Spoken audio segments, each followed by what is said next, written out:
ദൈവനാമത്തിന് മഹത്വമുണ്ടായിരിക്കട്ടെ.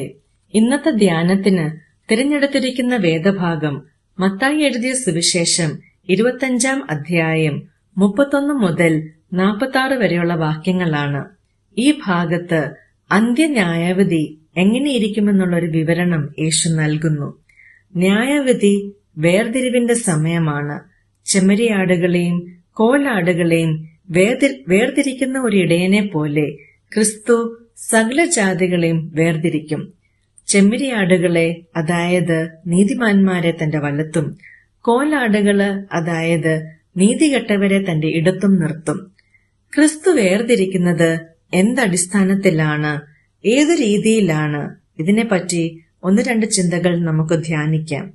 ആദ്യമായിട്ട്, നീതിമാന്മാർക്കും നീതികെട്ടവർക്കും നന്മ ചെയ്യുവാൻ ഒരുപോലെ അവസരങ്ങൾ ദൈവം നൽകിയിരുന്നു. രണ്ടു കൂട്ടരും അവരുടെ ജീവിതത്തിൽ വിശക്കുന്നവരെയും ദാഹിക്കുന്നവരെയും രോഗികളെയും അഭിമുഖീകരിച്ചിരുന്നു. എന്നാൽ രണ്ടു കൂട്ടരും വ്യത്യസ്തമായുള്ള തീരുമാനങ്ങളാണ് എടുത്തത്. ലൂക്കോസിന്റെ സുവിശേഷം 10 അധ്യായത്തിൽ നല്ല ശമര്യക്കാരന്റെ ഉപമയെക്കുറിച്ച് പരാമർശിക്കുന്നു. ഒരു യാത്രക്കാരനെ കള്ളന്മാർ വഴിയിൽ അർദ്ധപ്രാണനായി വിട്ടേച്ചുപോയി. ആ വഴിയായി ഒരു പുരോഹിതൻ, ഒരു ലേവ്യൻ, ഒരു ശമര്യക്കാരനും വന്നു. 3 പേർക്കും നന്മ ചെയ്യുവാനുള്ള അവസരം ലഭിച്ചിരുന്നു. എന്നാൽ ശമര്യക്കാരൻ മാത്രമാണ് ശരിയായ തീരുമാനമെടുത്തത്. അവൻ മുറിവേറ്റ യാത്രക്കാരന്റെ അരികിൽ ചെന്ന് അവനെ ശുശ്രൂഷിച്ചു. ശരിയോ തെറ്റോ തെരഞ്ഞെടുക്കാനുള്ള സ്വാതന്ത്ര്യം നമുക്കേവർക്കും ഉണ്ടെങ്കിലും നാം ജീവിച്ചിരിക്കുമ്പോൾ യേശുവിന് വേണ്ടി ചെയ്തിട്ടുള്ള സ്നേഹപ്രവർത്തികളുടെ അടിസ്ഥാനത്തിലാണ് ക്രിസ്തു നമ്മെ വേർതിരിക്കുന്നത്. അവസരം ഉള്ളപ്പോൾ നന്മ ചെയ്യാതിരിക്കുന്നത് പാപമാണ് എന്ന് യേശു നമ്മെ പഠിപ്പിക്കുന്നു. നാം ചെയ്യേണ്ടുന്ന കാര്യങ്ങൾ ചെയ്യാതെ വിട്ടുകളയുന്നതും പാപമാണ്. എങ്കിൽ ഒരു നിമിഷം നമുക്ക് ചിന്തിക്കാം, ഈ ആഴ്ചയിൽ എത്ര നന്മ പ്രവർത്തികൾ നാം വിട്ടുപോയിട്ടുണ്ട്?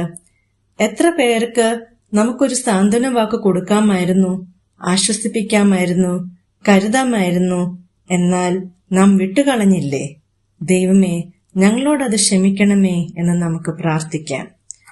രണ്ടാമതായിട്ട്, നീതിമാന്മാർ ആരെയാണ് സഹായിച്ചത് എന്ന് നോക്കാം. വിശക്കുന്നവർ, ദാഹിക്കുന്നവർ, രോഗിയായവർ, തടവിൽ കഴിയുന്നവർ, ഇവരെയാണ് അവർ സഹായിച്ചത്. എന്താണ് ഇവരുടെ പ്രത്യേകത? ഇവർക്കാർക്കും അവർക്ക് ലഭിച്ച സഹായത്തിന് തിരികെ എന്തെങ്കിലും കൊടുക്കുവാൻ പ്രാപ്തിയില്ലാത്തവരായിരുന്നു. അതുകൊണ്ടാണ് ദൈവം അവരെ എന്റെ ഈ ഏറ്റവും ചെറിയ സഹോദരൻ എന്ന് അഭിസംബോധന ചെയ്യുന്നത്. കണക്ക് നോക്കാതെ സഹായിക്കുന്ന സഹായങ്ങൾ തിരികെ എന്തെങ്കിലും കിട്ടും എന്ന് പ്രതീക്ഷിക്കാതെ ദൈവസ്നേഹത്തോടെ ചെയ്യുന്ന ഉപകാരങ്ങൾ, അതിനെയാണ് ദൈവം വിലമതിക്കുന്നത്. നമ്മുടെ സഹായങ്ങൾ ഇങ്ങനെ ഒരു മനോഭാവത്തോടെയാണോ എന്ന് നമുക്കൊന്ന് ചിന്തിക്കാം. മൂന്നാമതായിട്ട് യേശു പറയുന്നു, എന്റെ ഈ ഏറ്റവും ചെറിയ സഹോദരന്മാരിൽ ഒരുത്തന് നിങ്ങൾ ചെയ്തിടത്തോളമെല്ലാം എനിക്ക് ചെയ്തു എന്നാണ്. നമുക്കറിയാം, നമുക്ക് ഏറ്റവും പ്രിയപ്പെട്ട ഒരു കുടുംബത്തിലെ മക്കൾക്ക് ഒരാവശ്യമുണ്ടെങ്കിൽ അവരെ സഹായിക്കുവാൻ നാം ഒരിക്കലും മടിക്കയില്ല. കാരണം അവരെ സഹായിക്കുന്നത് ആ കുടുംബത്തിലെ മാതാപിതാക്കളെ സഹായിക്കുന്നതിന് തുല്യമാണ്. അതുപോലെ ഈ ഏറ്റവും ചെറിയ സഹോദരൻ നമ്മുടെ സ്വർഗസ്ഥനായ പിതാവിന്റെ അരുമ മകനാകൊണ്ട് അവനെ സഹായിക്കുന്നത് ക്രിസ്തുവിനെ സഹായിക്കുന്നതിന് തുല്യമാണ് എന്ന് നാം മറന്നുപോകരുത്. ഈ എളിയ സഹോദരന്മാരിൽ ക്രിസ്തുവിനെ കാണുവാൻ ദൈവം നമ്മെ സഹായിക്കട്ടെ. നമുക്ക് പ്രാർത്ഥിക്കാം.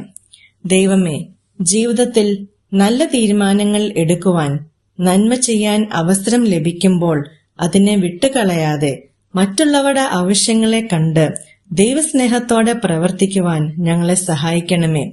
അവരിൽ നിന്നെ കാണുവാൻ ഞങ്ങളുടെ കണ്ണുകളെ നീ തുറക്കണമേ. ആമേൻ.